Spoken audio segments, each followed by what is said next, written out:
Assalamualaikum sobat satelit parabola digital. Jadi pada video kali ini saya ingin membahas sulitnya nonton TV di Indonesia. Jadi langsung aja kita simak videonya.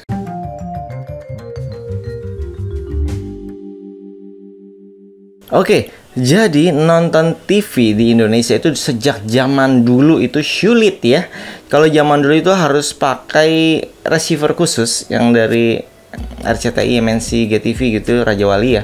Itu pakai set-top box dan sebelumnya malah ada iuran bulanannya ya. Jadi ada tagihan bulanan pada ngumpet-ngumpetin TV, pada ngumpetin boxnya gitu ya. Jadi mungkin bisa cerita nih sobat yang zaman dulu punya pengalaman hal tersebut di kolom komentar ya.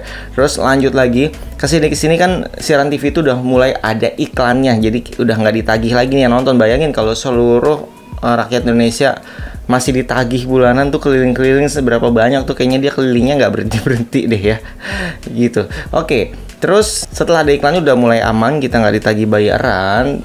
Tapi ternyata memang untuk siaran UHF ya, ini kan udah berpuluh-puluh tahun gitu ya, itu ternyata nggak bisa merata. Jadi mereka yang tinggal di pegunungan itu susah untuk dapat siaran TV UHF yang analog. Jadi kita masih membahas analog, sulit. Terus ternyata sekarang sudah beralih ke digital, yaitu analog switch off. Siaran analognya di beberapa kota besar sudah mulai dihentikan dan terus merembet dihentikan sampai tahun 2023 ini. Mungkin target kelarnya di akhir tahun mungkin ya. Semoga nggak ada pengunduran lagi karena ini udah diundur 10 tahun lebih. Dan alhamdulillah nih di 2023 ini udah mulai berjalan bener-bener analognya dimatikan. Sayangnya kesulitan nonton TV-nya masih ada. Oke, yang pertama itu adalah wilayah pegunungan. Pegunungan ini ya mau nggak mau harus dipasang pemancar siaran digital setidaknya untuk relay ya di atas gunung gitu ya, biar ke bawahnya kena semua. Karena di pegunungan ini mereka itu terkadang terhalang bukitnya, jadi kan nggak mungkin tinggal di paling puncak atas gunungnya kan ya, di tengah-tengahnya atau agak di bagian bawah sedikit. Nah kalau pemancarnya ada di belakang gunungnya gitu, itu sulit untuk dapat sinyalnya. Jadi ini tantangannya, mau nggak mau harus dibangun tower baru. Nah masalahnya tower baru adalah kemarin kan ada menang tender, misalkan di Bali itu yang menang Trans 7 misalkan, saya lupa yang menang apa di sana. Terus di daerah Jawa yang menang MTech gitu contohnya ya.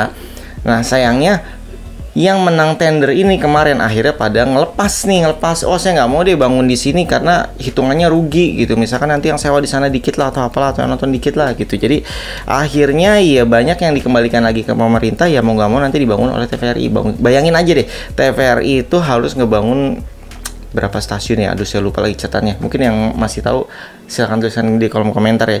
Jadi akhirnya semuanya dikelola oleh TVRI ya, lama. Bayangin aja untuk bangun satu tempat aja lama, gimana sekaligus banyak gitu kan. Padahal kemarin udah enak tuh dibagi-bagi oleh TV-TV swasta yang menang tender ya.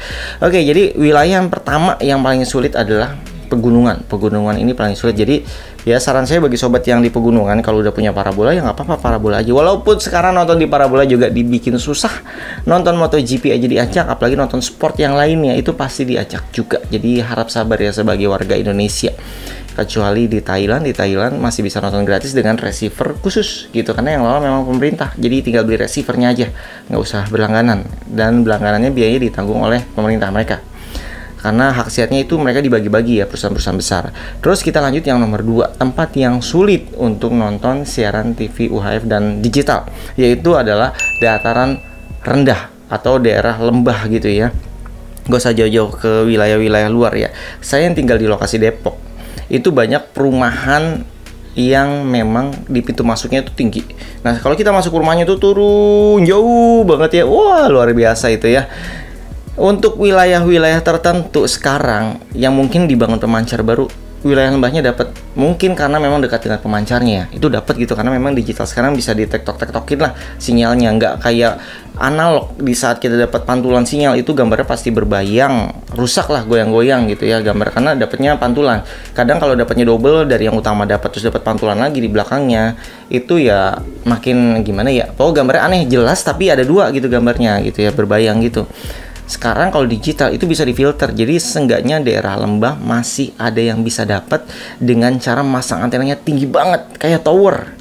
Jadi itulah cara satu-satunya untuk mendapatkan siaran digital di wilayah lembah. Kalau analog nggak bisa diharapkan ya, apalagi bagi daerah yang sudah asuh itu nggak ada lagi siaran analog. Nah itu tadi yang nomor 2. Jadi kenapa saya bilang di urutan nomor 2, karena masih bisa dapat gitu setidaknya ya untuk kaum yang berani masang tower tinggi. Ya langganan petir ya mungkin ya, jadi petir itu udah takdir lah ya, nggak bisa kita hindari kalau emang kita benar-benar butuh siaran digitalnya. Tapi kalau mau resikonya kecil ya diganti parabola mini, itu dipasang di tanah juga bisa kok. Kita lanjut ke nomor 3, apartemen. Saya sering dapat orderan di apartemen. Yang jadi masalah di apartemen ini kadang mereka punya pengelola sendiri untuk siaran TV-nya gitu. Mereka bisa siaran TV digital ada, bisa siaran premium ada, tapi harus berlangganan ke apartemennya tiap bulan gitu. Kalau misalnya nggak berlangganan ya nggak bisa nonton TV. Tapi ada beberapa apartemen memang yang arah jendelanya itu menguntungkan ke arah tower pemancar. Terus kadang kan apartemen tuh numpuk-numpuk gitu ya, dempet-dempet bangunannya ya. Jadi ada juga yang arah towernya kehalang apartemen sebelahnya. Nah, terus ada juga yang bagian kamarnya itu membelakangi pemancarnya. Misalkan pemancar ada di timur, nah dia menghadap ke barat apartemennya. Itu dia masalah utamanya. Itu untuk masang antena digitalnya sulit. Kalau dapat pun ya dapat dari pemancar yang arah lain, misalkan arah Bogor. Kalau misalkan memang dapat ya, kadang-kadang pemancar itu ya kepisah-pisah gitu, yang satu ada di mana, satu ada di mana. Nah itu dia, jadi nggak bisa dapat semua channel, makanya ada di urutan 3. Jadi ada yang bisa dapat, ada yang dapatnya sedikit, dan ada yang nggak dapat sama sekali. Kalau misalkan udah di bawah terus kehalang apartemen sebelah dan arahnya pada barat pula gitu kan, di mana pemancarannya di timur, nah itu udah sulit. Makanya kalau ada order di apartemen ya saya biasanya minta izin dulu apakah developer apartemennya mengizinkan gitu kita instalasi antena di sana. Tapi kalau antena sih biasanya bisa ya, masih ngumpet-ngumpet di dalam. Yang nggak boleh itu adalah parabola. Kalau udah menyangkut parabola di apartemen itu benar-benar sulit. Walaupun ngumpet-ngumpet, kalau keraja ya dicabut juga nantinya gitu. Kita lanjut ke nomor 4, yaitu rusunawa atau rumah susun.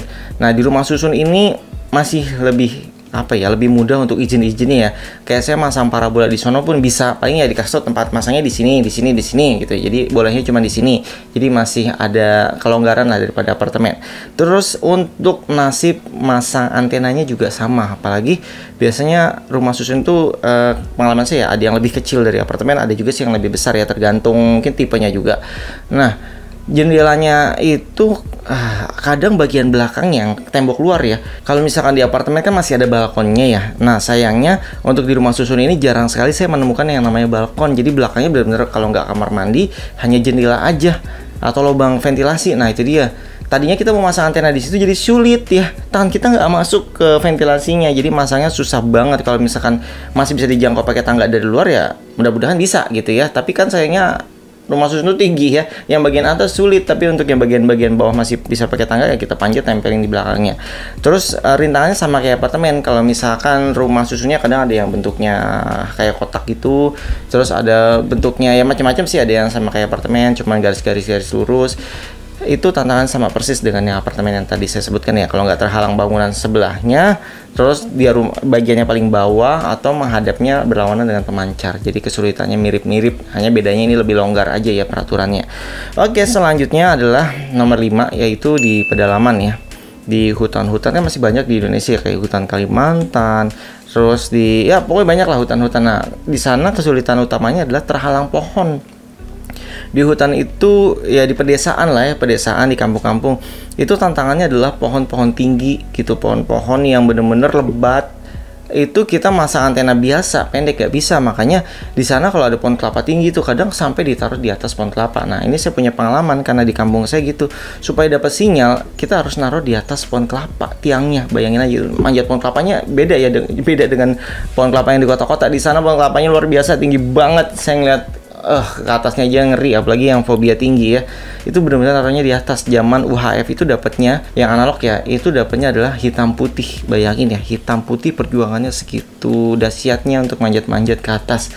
Terus itu di saat sudah zaman berwarna kita dapatnya hitam putih karena saking minimnya sinyal yang didapat.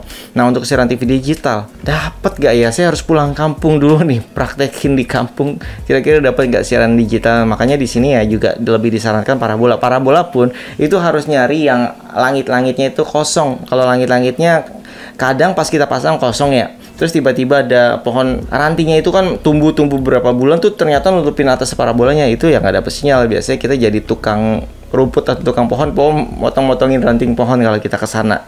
Nah, itu dia tantangannya kalau sobat tinggalnya di daerah kampung gitu ya, apalagi yang masih hutannya asri. Oke, selanjutnya nomor 6. Biasanya ini terjadi di daerah perkotaan. Karena apa? Rumahnya kecil, dimana yang kanan kiri udah tingkat 2, tingkat 3. Nah, dia terjepit di tengah-tengah rumah tersebut, dan belakangnya juga rumah tingkat tinggi gitu ya. Rumah kita doang yang kecil. Yang mau masang antena akhirnya bingung, ketutupan bangunan kanan kiri, bahkan depan belakang gitu ya. Depannya mungkin ada sekolah tinggi. Wow, itu luar biasa sulit. Apalagi beberapa tempat yang kemarin saya datangi dibangun apartemen. Jadi dulunya bagus tuh, pas kita kesana, wow, udah ada apartemen baru tinggi sekali gitu ya, atau hotel. Itu sulit banget dapat sinyalnya. Jadi mungkin bisa dapat, tapi nggak semua, dan bener-bener ada yang zonk. Saya pernah ngalamin. Jadi rumahnya di perkotaan di Jakarta Timur, di mana saya pakai antena indoor aja bagus. Kali itu antena indoor nggak berfungsi, saya taruh atas genteng pun nggak dapat sinyalnya. Nah, saya bingung, akhirnya mau nggak mau kita nyamain genteng tetangganya yang tingkat, memang tetangganya pada tingkat gitu ya. Terus sekalinya ada yang lapang kosong belakang, itu arahnya berlawanan dengan pemancar, jadi ketutupan. Akhirnya bisa dapet ya, itu kita pasang pakai tiang gala gitu ya, gala bambu tinggi banget, nyama sama genteng mereka gitu. Seenggaknya saya bisa dapat arah ke pemancarnya, jadi tingginya sama, hampir sama seperti genteng tetangga sebelah. Jadi mungkin masih dapat karena towernya lebih tinggi mungkin ya. Jadi itu aja udah dapat, dan itu beruntung ya masih bisa dapat dengan tiang tinggi. Jadi bagi sobat yang rumahnya di perkotaan yang biasanya pakai antena indoor bagus, ini saya sarankan beli tiang yang tinggi kalau bisa ya, minimal rata dengan tingginya bangunan tetangga kita, atau kalau bisa lebih bagus ya lebih tinggi lagi, itu lebih bagus lagi sinyalnya. Karena kalau misalkan agak terhalang dikit biasanya sinyalnya cuma setengah, 50% atau berapa.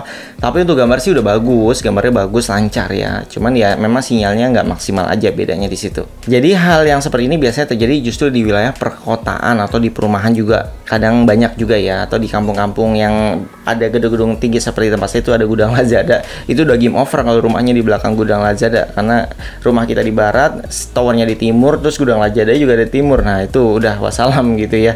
Nah, bagi sobat mungkin yang berada di posisi seperti ini, bisa dapat sinyal apa enggak, silahkan jawab di kolom komentar dan jelaskan kenapa nggak dapat sinyal, dan bisa dapat sinyalnya itu dengan usaha atau effortnya seperti apa. Oke, yang terakhir adalah nomor 7, yaitu daerah pesisir pantai. Nah, untuk parabola itu masih bisa dapat pesisir pantai, tapi ternyata di saat kita keluar laut sedikit, terus ada pulau atau ada offshore gitu ya, itu ternyata nggak dapat loh parabola. Nggak semua parabola ya, ada beberapa, terutama yang Q-band. Nah, di sini saya benar-benar kurang data sih, saya kurang wawasan untuk wilayah pesisir pantai. Kemarin ke pesisir pantai saya lupa ngecek justru ya, di sana dapat siaran TV digital apa enggak. Sobat bisa bantu saya di sini, tuliskan di kolom komentar juga. Sobat tinggal di pesisir pantai wilayah mana? Kadang yang dekat Singapura katanya bisa dapat TV digital Singapura tuh, atau Malaysia. Jadi bantu saya ya, isi kolom komentar, ceritakan pengalaman TV digital kalian yang tinggal di pesisir pantai. Oke, mungkin sampai di sini aja videonya. Terima kasih sudah sharing-sharing bersama saya. Jika video ini menambah wawasan, jangan lupa di like, subscribe, dan komen. Sampai jumpa kembali. Wassalamualaikum warahmatullahi wabarakatuh.